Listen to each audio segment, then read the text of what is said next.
I'm not sure there's anyone there, but I'm here. And so we're going to get started. We're going to post this later on our YouTube channel as well, so for all of you to enjoy. If you enjoy the content, make sure you give me a thumbs up, subscribe to the channel. Every Friday there's a new video being released, and I do my best to make a variety of videos that suit different types of players, different levels of players, and I hope you guys enjoy them. So I had a couple of questions come in the last few days from players that I coach, and one of the main ones was just arm pain. And when players, contact the ball, and all of a sudden they start feeling pain on the outside or the inside of the elbow and so forth. And I'm by no means a doctor or a medical professional. However, from a tennis perspective, there's some things that you can do to help your arm not feel that pain. And the number one thing is your contact point. It always reverts back to when we make contact with the ball. Where are we? And so if I'm sideways this way and the net is in front of me out there, contact point needs to be supported by the arm and as well as the body out in front over here, because this way here at contact, I have that full support of the body. Often players connect with the ball here, and therefore I'm really having to engage the smaller muscles, and that's why they start hurting. It's very simple. Now, that also leads to me squeezing the racket tighter, because all of a sudden you're feeling like, oh, I don't have enough power on my shots, or I'm framing the ball. And then because it's late, we call it, next to you here instead of out there, you first of all don't see the ball very clearly anymore. Ball is past your vision. It's to your side, peripherally. We cannot see it very well. And then all of a sudden we're squeezing the racket, tightening it up. And that's no good. We don't want that. We want feeling of looseness, so their hand is barely holding onto the racket. You don't want the racket to fly out of your hands. But you don't want to feel like there's some white knuckles on your racket either. You need that feeling of letting go, feeling of throwing. And that's not going to come on its own. It comes from you allowing yourself to move and connect with that ball in front. And I can't tell you how many lessons in my life I've done on contact point and movement and the reception of the ball. And the reception is something I'll talk about in a minute here.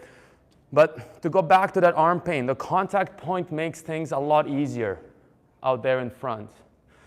Biomechanically and technically, that's your number one thing to focus on if you're experiencing any sort of arm pain, shoulder pain, or if you're framing the ball lots. It's impossible to do a lot with that ball unless you can see it and it's in front of you.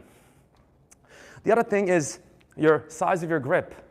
There's a few things, but the size of the grip, if it's too big all of a sudden and you can't fully close your hand, you have to squeeze more, tighter. It becomes more strenuous on your muscles. And we don't want that either. We want to have that feeling of, you can grip it. There should be a little bit of space between my tips of my fingers and my hand, my palm, when I close my grip. There should be a little bit of room, just like this. What we don't want either is that the grip is too small, all of a sudden we're completely closing our hands or overlapping the fingers with the palm. But you definitely need to have that, this is a size 3 grip, I'm about 6 feet tall, and that's, 2 to 3 grip is most likely where you want to be. If you have really small hands, number 1. If you have really big hands and you're tall, grip number 4 will do. Breathing is something that is also completely relatable to your swinging and looseness of your hand and your muscles and the coordination of the body. It will allow you to swing through without that tension that leads to pain. All of these things contribute to multiple different factors as to what you're doing with that ball. But the breathing component allows you to stay in that present moment, keep your hand somewhat relaxed, your arm more relaxed. I've never really seen someone breathe effectively and be very tight. It's impossible. When you're trying to relax and when you're trying to sleep, what are you doing? Breathing out. And that helps you swing through the shot, helps you be in the present moment, watch the ball cleaner, longer, and it allows your muscles to flow and your coordination to happen. We don't want that death grip. Now, sometimes players have a tough time doing that when the ball is being hit. Now, when that ball is connecting, yeah, we feel like that tightening happening. But if you're experiencing that, you can allow your fingers to relax just even in between shots. It will help you so much just feeling that, maybe you were tight during it, but then relax. Relax it in between while you're recovering, while you're moving. You'll see players often spin their rackets. Yeah, it's completely loose. The racket isn't in the hand when they spin the racket. You don't want to overspin the racket because then you're going to lose, feeling for the grip. But you definitely want to feel. That's why we have the non-dominant hand. It's holding the racket, helping you, so that the right hand, the right arm is not doing so much. Your racket, your age of the racket, the weight of the racket, the type of strings you use, all of that contributes to an easier time swinging and hitting the ball. What do you string at? My racket is strung at 43 pounds. 43 pounds, and it's a 300-gram racket, so I'm allowing myself to use my arm very little to get maximum pop off the racket. I use RPM power strings, which allow me, again, to really create a lot of power without me feeling like I'm having to do so much to create speed. And 3-4 weeks into hitting with the ball, you start feeling dampness, so you need to change your strings, depending on how much you play and how hard you're hitting and what level of player you are. But you need to find that feeling of looseness. Do little with the small arm. We want to use the legs, the body, the swing. That's why it's called a swing. We're swinging. We're not muscling. We're not arm wrestling with the ball to create power. It's never going to happen. I cannot move a stone quickly. But if I'm relaxed, I can move it very quickly. Besides that, there was a couple of things. I made a note just to make sure that I don't forget. That relaxation of the arm and the contact point has to start on time. If we begin the take back late, which happens so often. So let's say you're at the net and I'm playing against you. Ball is coming over, and I can see right away if it's left or right. That's the first thing I can see. If the ball goes to my right, I'm starting my preparation as I'm making my first step. My first step gets my shoulders sideways as well, and then I move from there. And that will lead to a potentially good contact point out front of my body. If this motion is late, then of course I'm going to be also late on the ball. The harder they hit, the more late I'm going to be. But even in an average rally, 90% of adults that I coach and I see playing at a club level are either overusing their arm, wearing all those protective braces on their arm because it's hurting, they're tightening the grip too much, preparing the racket too late, and having a contact point next to them, and then framing the ball. Yeah, if I go late back here, then I'm going to go quickly back to front, and then I mistime the ball. If I'm taking the racket back so late, what happens is basically my contact point is point B, say. That's point B. I'm in point A now. If I'm going late for my take back, I'm creating myself a swing this way and this way to get to point B. So point A, point B. It's quite a distance for the racket to travel to time the ball at the right spot. However, if the ball comes off your racket and I'm playing against you and I go into point A, all of a sudden point A is here. Or point A is here if I'm hitting a backhand. Point A and point B. Much easier to time. Point A, point B. At any level. Just get used to moving with the shoulder sideways, racket back. And that will allow you to slowly increase the speed of the racket from point A. Because again, if I go from 0 to 100 really quick, I'm going to mistime the ball. And then I'm going to feel tightness at contact because all of a sudden I'm putting on the brakes before I made contact with the ball. So I'm here, and then from there I go slowly. Once I feel like my racket and the ball have lined up, I fully let go, I fully accelerate. The shot is done. If you're finding yourself starting really fast, either here in point A and then you're going back to front, or if you go from here really fast towards contact, yeah, I mean, once every 50 balls, you're going to time it right, and it's going to go in, it's going to feel amazing. However, the other 49, you're going to miss. But if you go slowly from here, then that allows you to track the ball longer while the two objects, so the racket and the ball, are flying towards one another. They're flying towards each other slowly, and then as I'm almost making contact, I've lined myself up, my feet are in the right place, I'm balanced, I got that ball almost on my strings. That's when I completely let go, because it's safe. And when I say let go, I let go. You can see I'm demonstrating. I'm using my body a lot to create that power. So it's not just the arm. But we do engage the arm only if we're late, because it's faster. You can go faster like this. It's horrible for the arm. My arm hurts just doing that. We don't want that. Now, a huge part of connecting with the ball out front is the ability to receive the ball well. And not just contact the ball out front, but just overall technique. Everybody's going, oh, you know, where's my racket and the take back? How's my leg? How's my hips? What am I doing with my shot as I'm executing it? Tennis isn't golf. Tennis is not golf.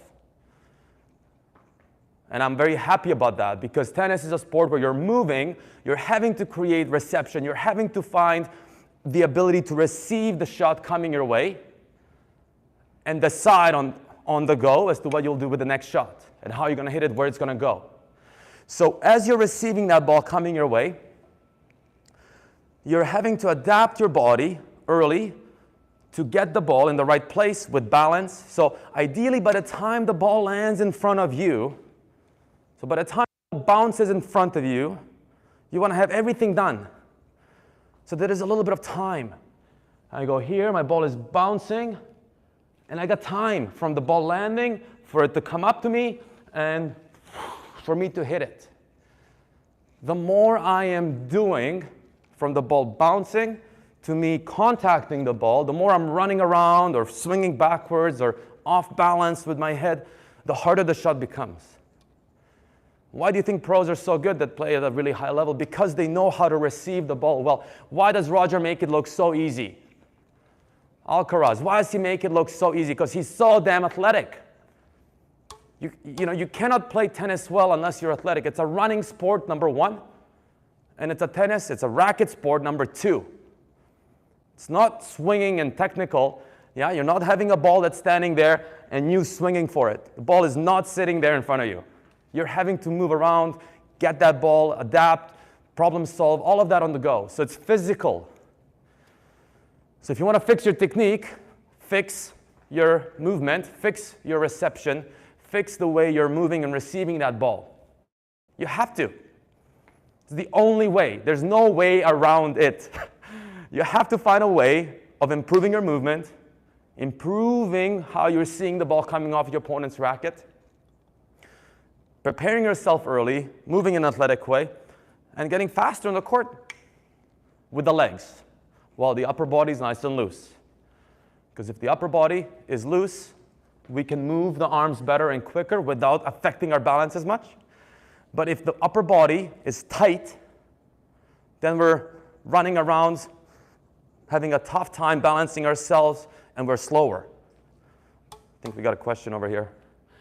How to hit the backhand volley.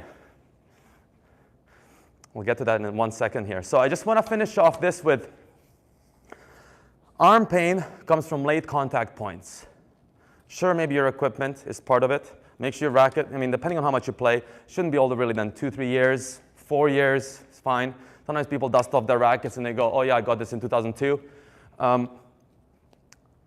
You know, the more you play, the better your equipment has to be so you're not experiencing arm pain.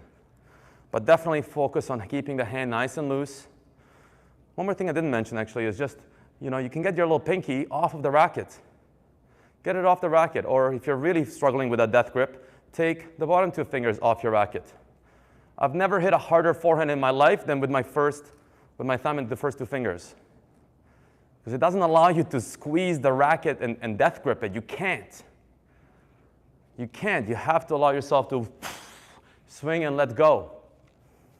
So if you're experiencing some tough, and you'll see professionals sometimes also take the little pinky off, just allows you for more fluidity, more movement. And by the way, we're in a classroom right here because it's raining in Vancouver so much.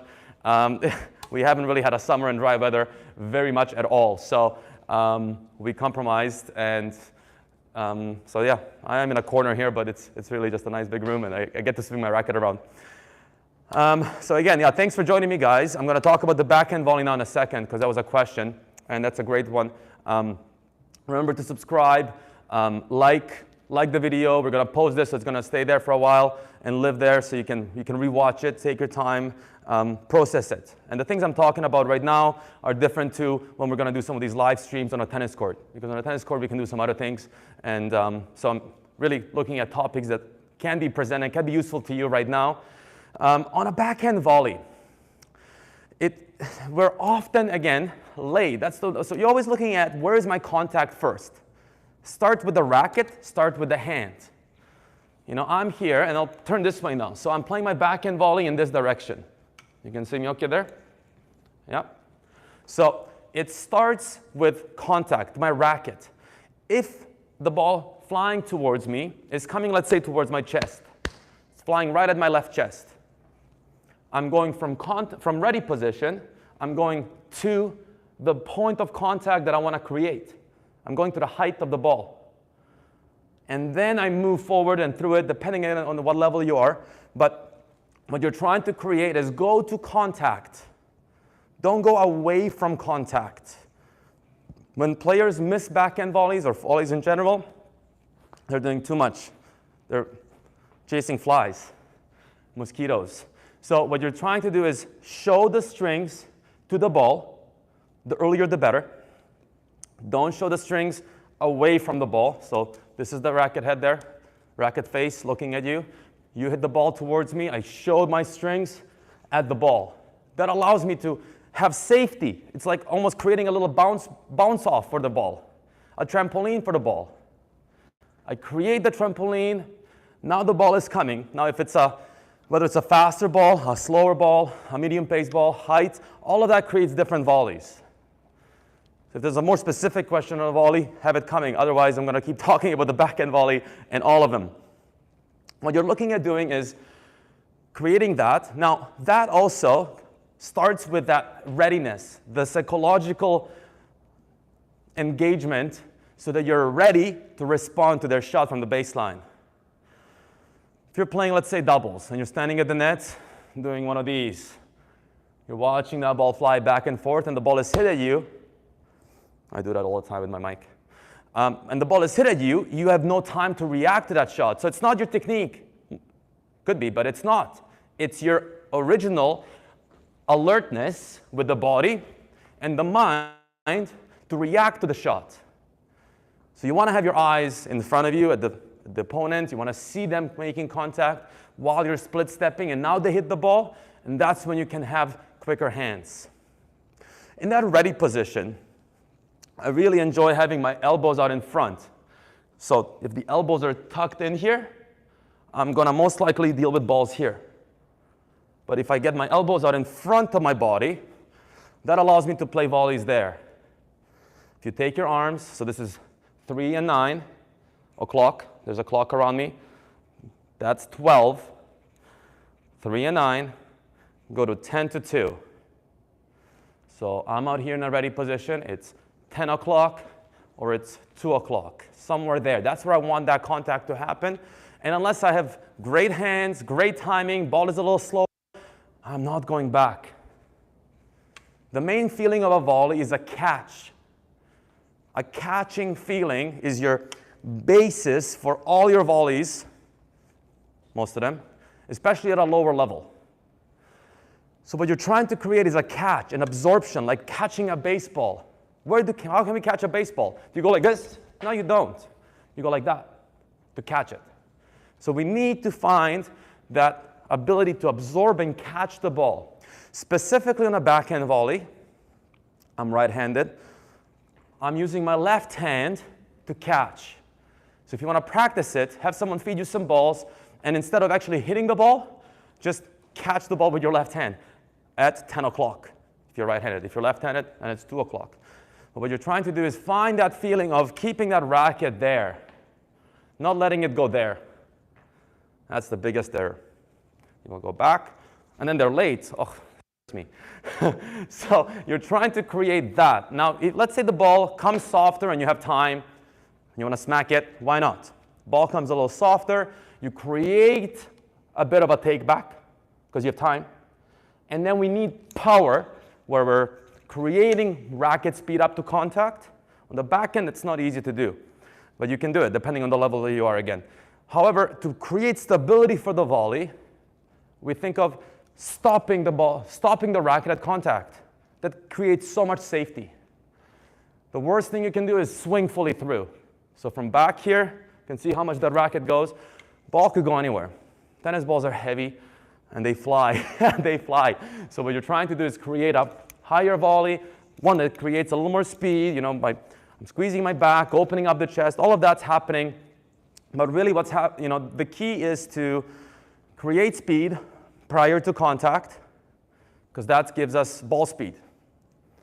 If I have racket speed prior to contact, ball is going to fly fast. Now, that doesn't mean I need to have continuous speed after I make contact too. So to create safety on a volley that's a little higher, you create speed, and it's like a stop. Think of it like you're like in water or something like that, and you're creating a movement. If it's a higher ball, if you're really close to the net. On a lower ball, let's say the ball is dipping to my backhand, low. Again, same thing there. Get the racket to go there, not with my dominant hand, but with my non-dominant hand. Get that racket down, there. Don't let it come here. Don't have your elbows tucked in here. Get that racket to be in front. Open up the racket face. And the harder the volley, the less we want to move. We don't want to move the racket through that shot. Where's it going to go? It's going to down into the net. So depending on what your error is, you look at what's the outcome of my ball? What am I doing? Where's that ball flying? And then that usually tells us what's wrong technically, or where was the contact, or whatever you did prior to connecting the ball. So look at your errors. If you make one mistake where the ball goes down and it's into the net, make the next one go up. Anytime you're volleying, and this is if there was a tennis net, that would be cool if you had a tennis net here. If it's below the white line on the net, we go softer. And there's no swing prior to the ball, connecting with the ball. So you're going down low, opening the racket face in front of you, and the ball is bouncing off. Why don't we swing? Again, we cannot create power and speed on the ball if it's a low volley, because where is the ball going to go? Out. It's going to go out. We're not having topspin on this shot, so we can't add a lot of power, because this ball is going to go up and fly out if you have power. You create angles. Maybe you can lift it deep. But there's only so hard, you can only hit it so hard when it's a low ball. Whether it's a forehand or a backhand, but especially on the backhand side there, have that racket face, bounce that racket back. And remember that when you're playing volleys, most of the time, you're actually slowing down the ball. You're not accelerating the shot. The baseliner is creating the power. The baseliner is creating the pace. You're using their speed. These rackets are fantastic. They're going to bounce that ball off so much if you just time it in the right place, in the middle. And so we're not creating power. We're not adding a slap to the ball. We're not creating a lot of movement because we don't need to, generally speaking. Especially if that ball comes between our waist and our chest height somewhere here. There's only so much we can do. And of course, tennis is extremely relative to your level, to your strengths, to your weaknesses, to your physical type, to your psychology about going to the net. So, all of these things are a little general. I mean, I'm talking about things that can be used for everyone, but everybody has a little bit of their own thing, what they like, what they don't like. So if you're struggling with volleys, just use the speed of the ball, use the pace, absorb the shot, send it back, center it first. And a lot of times I love working with players who overswing, and I just get them to stop the racket at contact. Don't move it through the contact, and all of a sudden they start feeling so much better because their ball is having a pop. Ball is popping off the racket because you're using the speed of the racket that you got. The more we swing, the more we're late, the more we're having to add power, the tighter we grip it, the worse. But those are all affecting each other. Simple fix. It's way simpler than you think usually. It's the basic 1 or 2 or 3 things usually are 90% of the errors come from those. So center it, see it, catch it, absorb it, place the volley, and then go from there. You know, if you don't miss your volleys and you find yourself giving yourself some stability on your shot, you're going to be well off, whether you're playing singles or doubles. You know, there's also first volleys and second volleys. So if you're playing a first volley coming forward to the net, you know, there's potentially a little bit more movement forward, ball maybe a little lower. You know, and on the first volley, we're often trying to make sure that we connect with the ball well, because most of the time it's going to be lower. It could also be higher, but if it's lower, we're connecting with the ball first. Catch it in your baseball glove. Go out and practice catching. Throw back and forth with the ball, catch, catch. Everything you do with the right, you want to do with the left. So use both hands to catch, absorb the shot. You know, the tracking of that ball and the catch.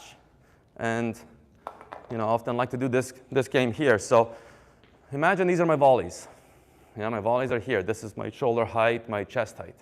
Now the ball goes high, I want to volley it here. So, you know, you make a little circle with your hands. Yeah, and you see how my palm opens up here, my palm closes over here, and my palms are neutral and a little bit open here on this side. So that allows me to really focus on catching, catching. You want to find yourself catching balls in all of these different locations. So challenge yourself. You can do it also against the wall. Toss the ball against the wall and catch it, catch it, catch it, catch it, catch it. Track it. You'll see tremendous improvement in your volleys. There's no way you won't. Hopefully that helps. I think it was joy, right? One thing that I want to talk about is patience. I want to talk about, but it's something I experienced just yesterday doing a lesson. And I want to talk about it because it happens so often. We try to force the ending of a point. You can't force the point to end. That's a result. You cannot force, well, you can force it to end, but it will probably end in your error. So you cannot force a winner. You cannot force a ball that's going to create a winning shot that's going to end the point. The more you're forcing it, the more chances there are that you're going to miss. And when I say forcing it, forcing comes with tension, comes with that urgency to finish, the impatience, the desire to really badly win the point without really that relaxation, the building mindset, the putting them under pressure, running them around, recovering and all of that. You know, when we're trying to force the shots and we try to do too much too early in a point, we often will not recover. We will not watch the ball at contact. We will often swing and already run ahead to the next shot, or thinking of where am I going, or by tightening because we're forcing the shot. The racket doesn't do too much, becomes tight. So we have to enjoy the building of the point, whether you're attacking, whether you're rallying in a neutral situation, or whether you're defending. You have to enjoy the lasting of the point. Now, I'm not saying don't attack. Attack the minute you can. You want to be aggressive. Growing up, watching Agassi, anytime I could, I would try to attack. I had to learn myself some patience on the court, but it's a matter of picking the right time to attack without expecting it to be a winner, without expecting it to end the point. Because what happens if we expect, to win $1 million? Excitement's huge. We're going up, way up there. And then what happens? And all of a sudden we go, oh no, you actually lost $1 million. What happens? Excitement drops, like Bitcoin. Yeah, so we go up, go back down, horrible feeling. And then it takes us a time to recover. And all of that causes energy depletion. You had a stressful day at work, what happened? You're up, you're down, you get a coffee, you're up, you get some sugar, you're up. Someone messes around with you, you're back down, you're doing this, you're doing this, that's tiring. 3 hours into your day, you're going, oh my goodness, let me go home. What happens on the tennis court is the same thing. When we're on the tennis court, who are the best performers? I love Nick Kyrgios, but it's not him. Not right now. It's not like, because there's just way too much up and down. Amazing to watch, entertaining, all of that, yes. But where's the consistency? And call them boring, call them whatever you want, but that's that, that middle ground of expectation and disappointment that wins most matches. You're finding that zone where you're not over expecting a point to finish, because you're gonna not finish it most likely, or it will finish against you. So building it takes time. And now, of course, the point may end in 2 shots, in 1 shot. I go for a first serve. Sure, I want to ace them. I had a guy recently, we're playing doubles, and he turns around to me and goes, Uros, just ace him now. Do you think I can do that? Nobody can. No matter how good you are, you can't just ace, because it will depend completely on the opponent. If Roger Federer serves down the tee on me, yeah, and just to clarify, or any of the pros that are way above my level, if they hit a great serve down the tee, but I know it's going to go down the tee and I stand there, do you think they're going to ace me? No. If I read that ball, or I just guess, because if they are disguising the serve well, I won't know if it's going wide or tee. But what happens is, if I just guess right and I go there, I'm going to get that ball back. So you can't expect to hit a winner, because it's completely at the mercy of the opponent. Now you can hit and expect of yourself to hit the best possible shot, to be in the right place at the right time, to execute the right tactical choice, to swing through the ball, loose, relaxed, well, full power, explode from the ground up. You can expect all of that. You can expect to recover. You can expect to go forward. All of that, 100% expect that. What you can't expect, though, is what the other guy's going to do with the ball, or the other girl's going to do on the other side, because you don't know. So it takes time to build it. If you get a second serve, I'm going for a solid second serve. My idea is, I know it's going to be neutral, most likely. If I hit a great serve, ball's going to come back, and then we're going to start the point off. That's when the journey begins. The ball comes back, and we're starting a rally. And what looks like it's open? The down the line. Looks like it's open, right? So let's say on the ad side, I'm serving, kick, serve out wide, player hits it back to my backhand. Where are they? They're covering their backhand. That down the line is open. Why is it open? Because it's high risk. It's high risk. That's what, and there's less angle. So they're waiting for it cross court. So yeah, I can show you, I can try to force a blast down the line, see if I can end the point. How will that work out for me, you think? The idea is that, that down the line will be challenging more than the cross court. So if I want to go into a neutral rally and stay safe and create myself some opportunities during the point down the road, I'm going for another solid backhand cross court. I'm going for a solid cross court, patience, waiting to see, can I get that ball back in the middle so then I can attack with my forehand, if that's my preference. Now don't get me wrong, maybe my backhand down the line is the best shot in the business. Ball comes back, cross court, a little softer. You go for it, girl. You go for that down the line. For sure. Go for it. It's your best shot. Ball is a little slower. You do it. That's the right choice. However, if that person pushes you back, hit a really hard ball, cross court, and all of a sudden then you're trying to go down the line while falling back, well, that's wrong. And again, it could happen that it goes in.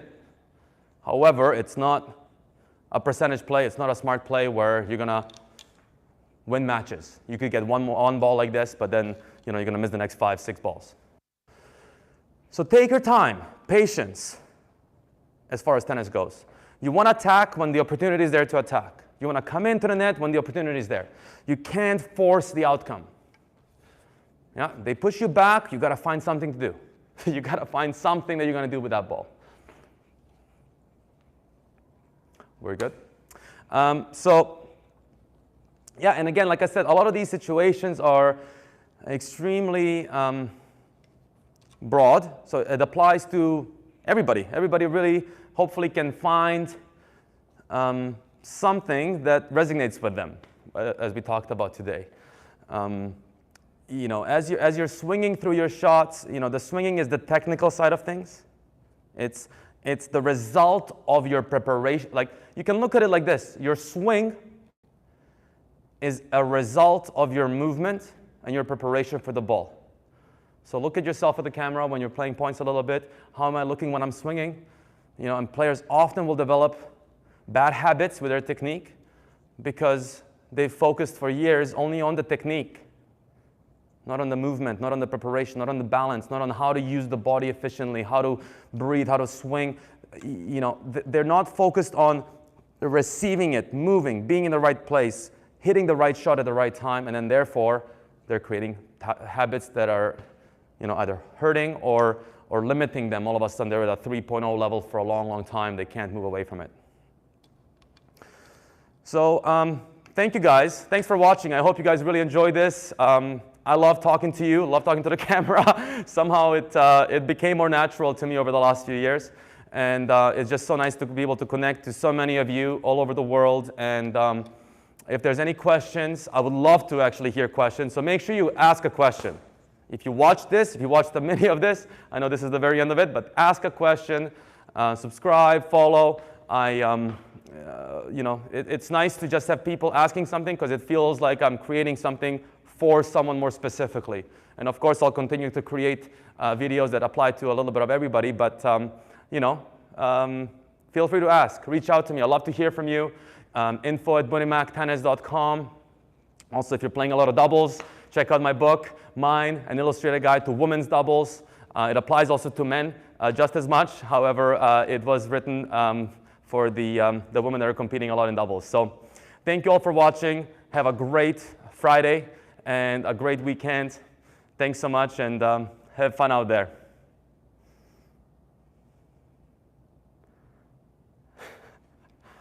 That was actually better than I thought.